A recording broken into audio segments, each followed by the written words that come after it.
Catus Maximus here, this time with a review of some Greenlee Slug Buster knockout punches. What I have here is actually some old school ones. They're all still made in America, I believe still all in Rockford, Illinois.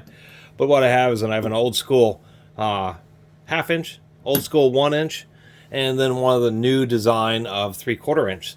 So that would be, they're specified on the internal diameter of electrical conduit. They're used for electrical boxes and panels and sheet metals for punching out holes.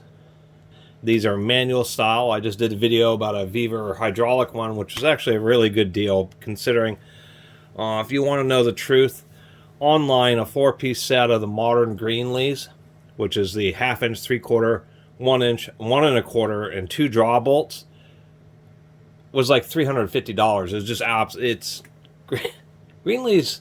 Some of Greenlee's tools are very expensive.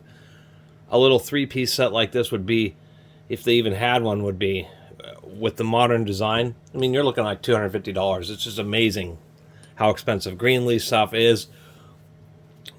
Professional grade, kind of like the quote-unquote snap-on of electricians' tools. That's how they've really made their name. It could be debatable about their overall quality, but they are pretty good. I do like their newer design because they have an integrated thrust washer or thrust bearing. The older ones didn't. They just had the bolt right against the body. On this one, I couldn't find a bearing, but I found a hardened steel washer. You just put a little bit of lube, and that actually helps it run smoother. On this little half inch, I actually found a little radial bearing, and that makes it much easier to turn on this little one. Old school 7/16 square on this bad boy. These other two are more standard, where they're 1 inch bolts, and they are custom Greenlee forged bolts on both of these. And of course, you can order any individual parts. Now, on the older school ones, and on that hydraulic one I just did a video about, let me get this all the way off of here. Sometimes they want to slip, so they do have flats to keep them from spinning. I will sacrifice the Star Wars The Force Awakens DVD, but they just have a couple little points, and then it just draws through. Those pierce the metal first, and it draws through and does a nice little cutting action in the die. And the whole point to these things is they make really nice, accurate holes. They can make a lot more holes than you can with a hole saw. So even though you're paying a lot of money up front, you can make tons and tons of holes. And when these dull, you can very carefully put them in a vise. You can very carefully go along the lip here with the die grinder to actually resharpen them. They can be resharpened more than once. It just takes, a bit of skill and technique. You do want to lube the threads just because it makes it easier to operate. And they all do specify conduit. So once again, they're specifying internal diameter. Meaning on this little half-inch unit, that would be for half-inch internal diameter, but the outside diameter of that conduit pipe is going to be about 7/8, 863 in this case.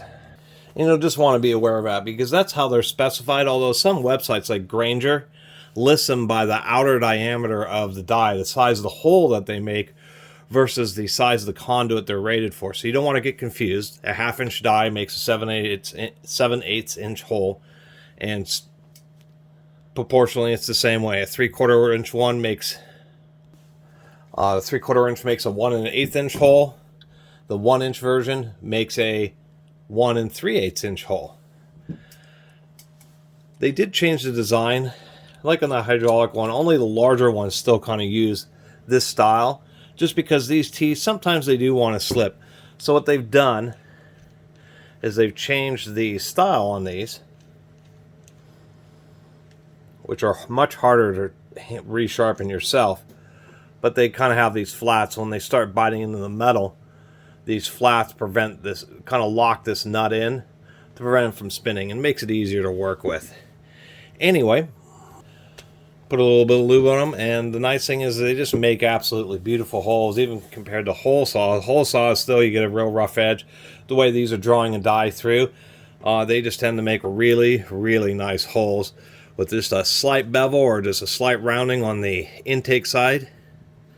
So if you're trying to put in adapter pieces, what ends up happening is you actually tend to run the bolt, this portion, on the inside of the electrical box if you can, and then you put this die on the outside, so that makes a nice little rounded edge. And they make such nice holes just because you have this die and it pulls through the little cup and just works great. Don't have any convenient sheet metal, but I do have an old beat up Star Wars DVD here, which is really not a bad test piece. It's really brittle acrylic. We'll put that in there like that. Take our 7/16, and this will actually work real nice because I got that bearing on there. And you just twist once it starts going.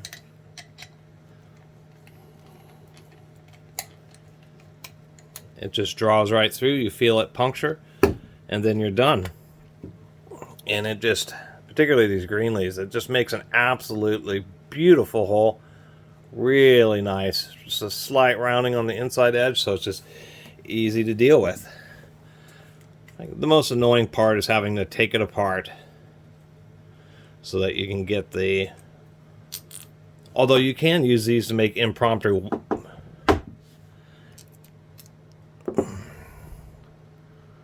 Kind of fish that out.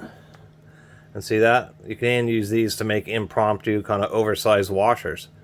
And as you can tell, if you didn't know, DVDs are actually two layers of plastic with a little sheet metal sandwich in between. Blu-rays are the same way. Whoop, dropped my little bearing there. So, works really nice. Let's get it set up for the next one. Super important tip.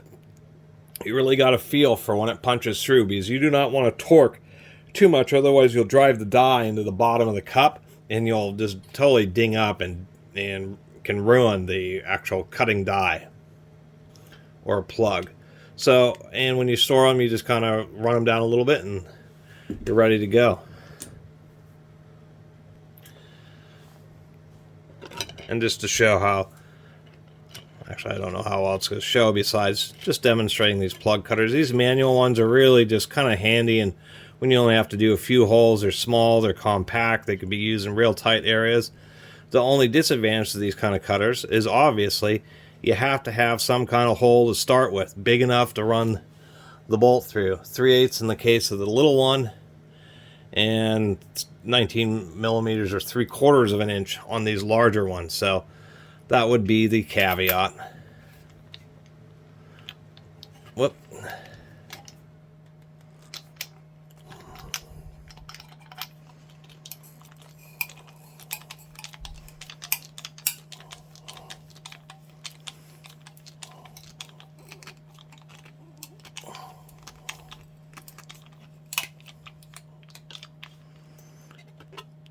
You do use a ratchet. It still takes about a fair amount of force, even through something like a DVD, doing it by hand. And you will definitely want a big ratchet if you're doing it through like stainless steel or something.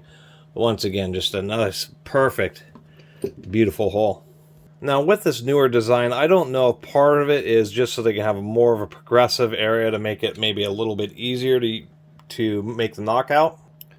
But I've noticed, at least on acrylic and softer materials, it tends to actually break it in half, so it's easier to get the little plug out. And we might as well do the 1-inch. You'll definitely want to keep the threads and everything well lubricated. They just are a lot easier to use when you do that. And I should also mention that WD-40 is not a lubricant. Oh, man, I've been seeing like a heck of a lot of people. Sorry, I don't have an answer for that. I don't know why Echo responded, but you know, I watch various, you know, project YouTubers and stuff, and man, the number of them are lubing stuff with WD-40 is just like crazy. I'm going to make a video about how WD-40 is not a lubricant. It's water displacement formula number 40. Get this going here. So, oh, I didn't get that very well centered now, did I? So I did a horrible job. Even through a DVD, once you get up to this 1-inch size, got to put quite a bit of force on it.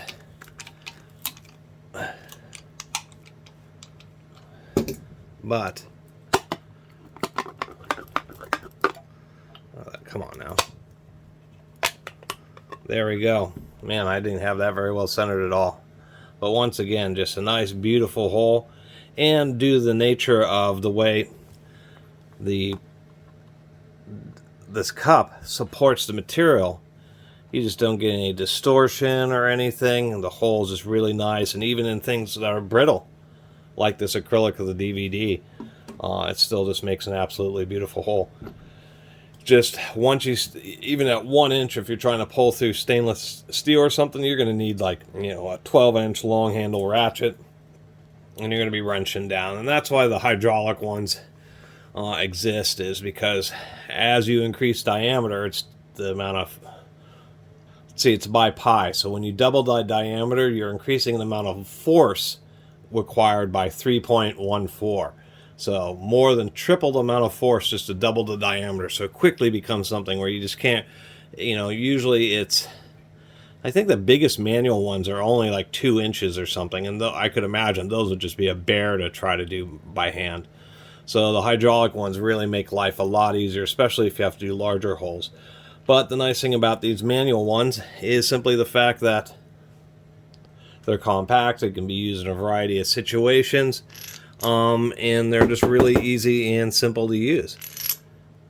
And the fact that it's a lot cheaper to use these, and to also tell you the truth, for anybody who, maybe not if you're a professional electrician, but for, you know, most people, the 1/2 inch, the 3/4, and the 1 inch would cover just about any of your custom electrical needs. I mean, 1 inch conduit's actually fairly sizable conduit.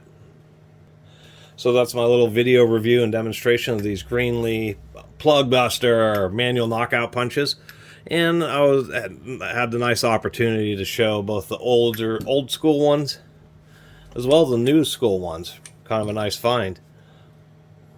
And I have really poor luck at garage sales. I don't go to them very often, but I went by a garage sale, and they were, you know, it was basically household stuff, books and things. But they had some random objects on the table, and it was actually these 3 things. And I actually knew what they were as soon as I saw them. I just was like, oh, well, those are manual plug cutters. And then when I saw that they were Greenlee, and I think this may be a newer die against an older cup, but nonetheless, when I saw that they were Greenlee, I knew Greenlees were the ones to have. Anyway, really appreciate everybody who's been watching. See you next time.